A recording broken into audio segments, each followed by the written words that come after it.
Hiya, I just rented a Kia Picanto.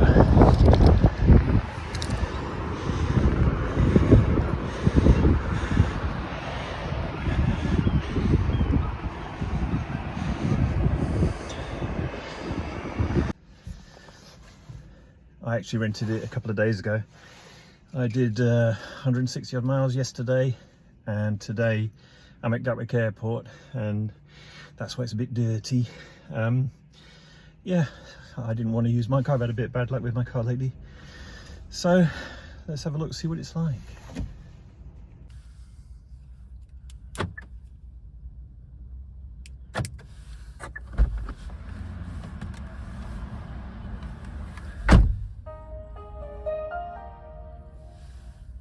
Cute, hey? This is a bit of a quick test really, or review. This is the inside of this Kia, and obviously people would say the plastic's not very exciting and it's like hard, but I quite like it. One of the things I don't like, on this armrest here, when you go to get the windows, you tend to hit the lock unlock because it's quite far back. And also this little console is quite far back. It's not easy to use as an armrest, but you know, little niggle. Of course, it's got the obligatory infotainment centre.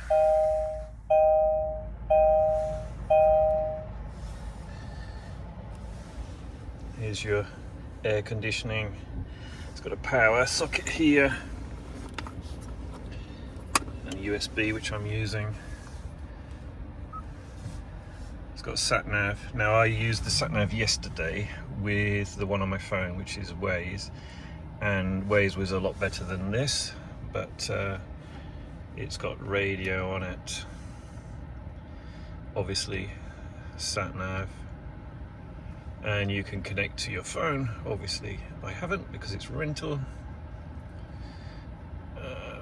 Map, where's the map gone? Oh, there. What else can we say? I think the seats are quite nice. It's quite a cheap car. And there's lots of controls on the steering, which I really like. If you press the mode one, you get the cruise control, and the setting is using these. Also, the information in the middle is controlled by this switch here. Moving it around, you can see how fast you're going. Obviously, we're parked. How many miles you've done, what the miles per gallon is, and so on. And this one, average MPG, which is at the moment saying 57.4. Yesterday I drove from Hampshire into central London, and I think total is just under 160 miles, and I did a check on the mileage. I filled it up when I went back, and it had done 50.1. Even though on the display sometimes it was indicating 60 odd mpg, which is pretty much what I would have thought it would do, bearing in mind I think it's a 1 litre engine. I'm going to have to try and find out for sure. Anyway, so if you're a normal adult, you will not be sitting in the back. I think this is for children only. Excuse my rubbish. So the front is quite nice.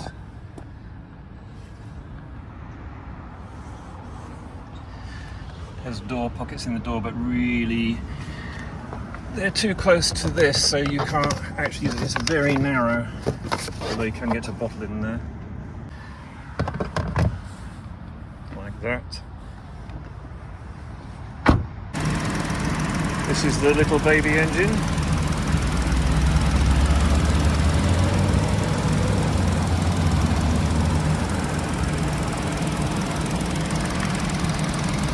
As you expect, the boot is very small.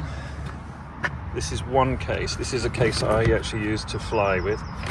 So if there's one person, you get it in. Any more than that, and you're going to have the back seats down.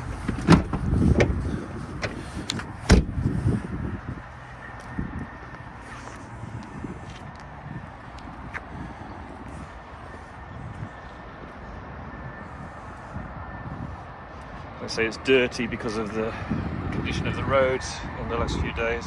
It's not a bad little car. In the last few days, I'm going to check the mileage again today because I've just been to Gatwick and I'm going into central London, so I'll check the MPG when I get back home because I have to take the car back tonight or tomorrow morning. The car is very nice to drive, as with a lot of small cars. It's a little bit firm but quite nice.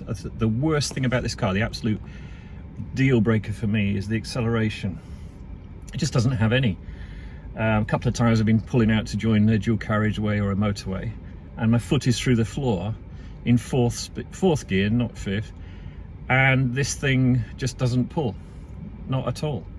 It's okay in first and second gear, driving around the city and stuff, it seems to pull all right, but once you're out going, I mean 70 miles an hour in this is 3,000 RPM, and if you're driving along, like say in my Mondeo or my Jeep, and you put your foot down at 70, it takes off. This just doesn't. I know it's not a racing car and it's probably not a fair criticism, but you need to bear this in mind. Long time ago I was given a Vauxhall Corsa to use while my car was in for a service, and it was like this. It was the smallest engine. Geez, was it gutless, but I think this is worse. I mean, it's literally scary. You know, if you need to put your foot down once you're moving, it's not good.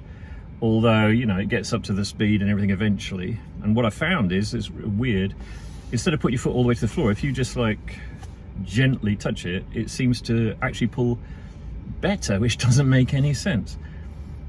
So, is it a good car? Well, if you remember, I tested a Peugeot 2008, and I think this is much better. The infotainment thing isn't intrusive, it looks like it's been designed in. I like the cheap plasticky look. I know it's weird, the seats are quite comfortable, the material seems to be hard wearing. So I'll find out how much they are, but for me it's kind of if you want a cheap economical car, although 50 miles to the gallon isn't as good as some. I was really expecting to do 60 odd, but it's not a bad car. I'm going to go on to central London now, and I will do any updates when I get back home. This is the space when the baggage is out,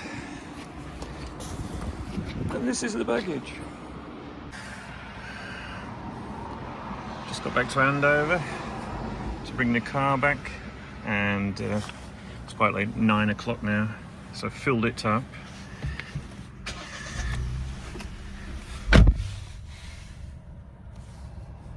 And the car reckons it's done 58.5 mpg, but we'll see when I get home and work it out. Right, just back at the hire car place. There's a few other things I just thought of. Listen to this.